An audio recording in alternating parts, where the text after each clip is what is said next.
In October 2001, an Enron employee named Charles Prestwood watched his retirement savings disappear. He had worked for the company for 33 years. He had put most of his 401k into Enron stock. He believed in the company. His managers had told him to believe in it. His retirement account was worth $1.3 million. Then it was worth nothing. Charles Prestwood was 63 years old. He had to go back to work. He was one of 20,000. This is a story about what Kenneth Lay and Jeff Skilling did to the people who built their company while they were stealing from them. The beginning. Enron started as a natural gas pipeline company in Houston, Texas in 1985. It was formed from the merger of two mid-sized energy companies that together operated thousands of miles of pipeline across the United States. It moved gas from production fields to utility companies, reliable, profitable, and completely boring. Kenneth Lay became chief executive, polished, politically connected, and obsessive about the company's image. He spent $100,000 on consulting groups just to pick the name Enron. In 1989, he hired a McKinsey consultant named Jeff Skilling. Skilling had one idea. Instead of moving gas through pipelines, Enron could trade contracts for gas, buy and sell promises of future delivery, guarantee a price to a utility company today and keep the difference, take a cut on every transaction without owning a single pipeline. Lay loved it. Within a few years, Enron had reinvented itself entirely. It traded natural gas, then electricity, then metals, then broadband internet capacity, then the weather. Enron created financial contracts tied to weather patterns so companies could hedge against temperature swings affecting their revenues. Wall Street loved all of it. By 2000, Enron reported $100 billion in annual revenue. Its stock traded at $90 a share. Its market cap was $60 billion. It employed 21,000 people across 40 countries. Fortune magazine named it America's most innovative company 6 years in a row. The company that would file for bankruptcy 14 months later was named America's most innovative company 6 years in a row. The lie. None of it was real. Enron was using two accounting tricks to make catastrophic losses look like extraordinary profits. The first was mark-to-market accounting. When Enron signed any new contract, it was permitted to book the estimated future profits from that contract immediately, before a single dollar had been earned, before a single unit of energy had been delivered.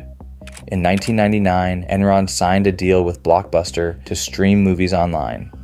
The technology did not work. The partnership collapsed within months, but Enron had already recorded $110 million in anticipated profits from the deal. Profits that never existed, recorded on the books as if they did.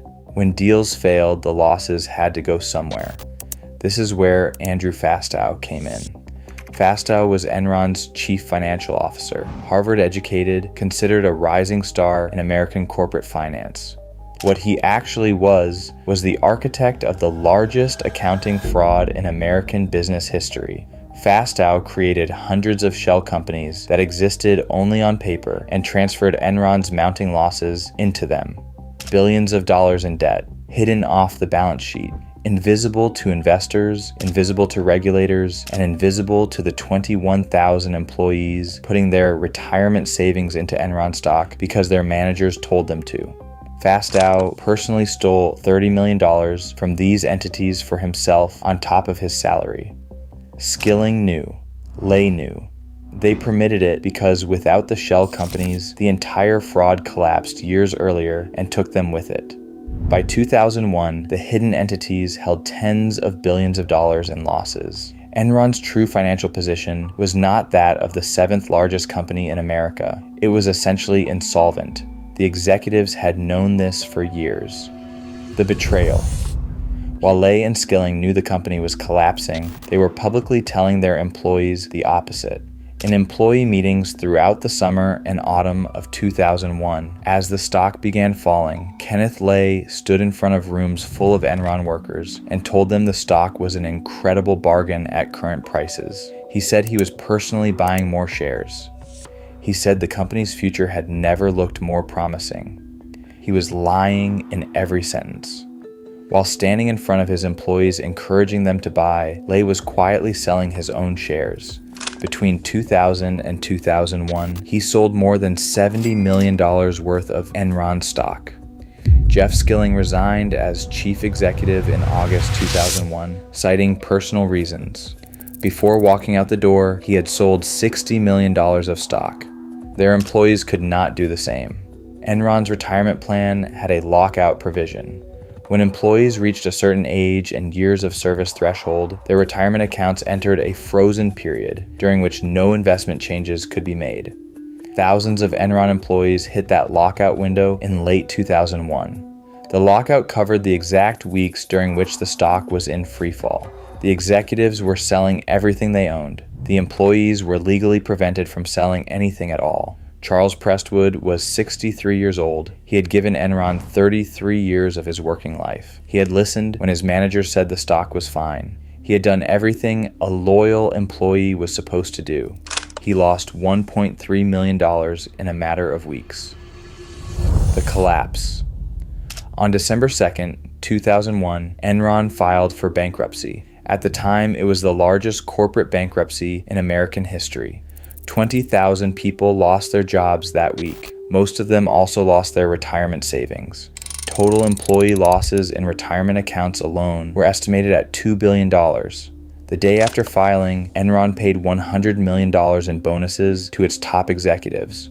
$100 million, drawn from the last available cash in the company. The same cash that could have partially covered the retirement losses of 20,000 people who had spent their careers building the company.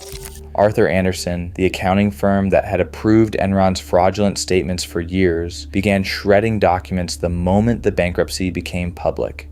Tons of paper. The shredding continued for days. Andersen was convicted of obstruction of justice and dissolved. One of the 5 largest accounting firms in the world, gone. Andrew Fastow pleaded guilty and cooperated with federal prosecutors. He served 6 years. Jeff Skilling was convicted on 19 counts of fraud in 2006, sentenced to 24 years. Released in 2019 after serving 12. Kenneth Lay was convicted on all counts. He died of a heart attack in July 2006 before sentencing. Under American law, his conviction was vacated at death. He served no prison time. He died free. With the money. Charles Prestwood testified before the United States Senate in February 2002. 63 years old, 33 years of savings gone. He sat at the witness table and told the senators he had trusted Enron, that he had believed his managers when they said the company was strong, that when Kenneth Lay stood in front of employees and called the stock a bargain, he believed him. Because why would the chief executive of a company lie to his own people? He said he had to go back to work. He asked the senators what they planned to do about it.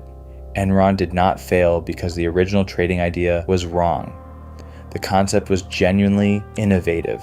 A version of Enron honestly run might have become exactly what it claimed to be. It failed because the people running it decided their personal wealth mattered more than the company they managed, the employees who built it, the investors who funded it, and the laws designed to protect all of them. They manufactured fake profits for years, inflated a stock to $90 a share, sold that stock for tens of millions of dollars each while standing in front of their own employees and telling them to buy more. And when it collapsed, 20,000 people lost $2 billion in savings, while the executives kept most of what they had already taken. Jeff Skilling was released from federal prison in 2019. He announced plans for a new energy company. Charles Prestwood went back to work at 63. That is the Enron story. Thanks for watching Buried Brands. Subscribe for a new story every 10 days. Next video coming July 21st.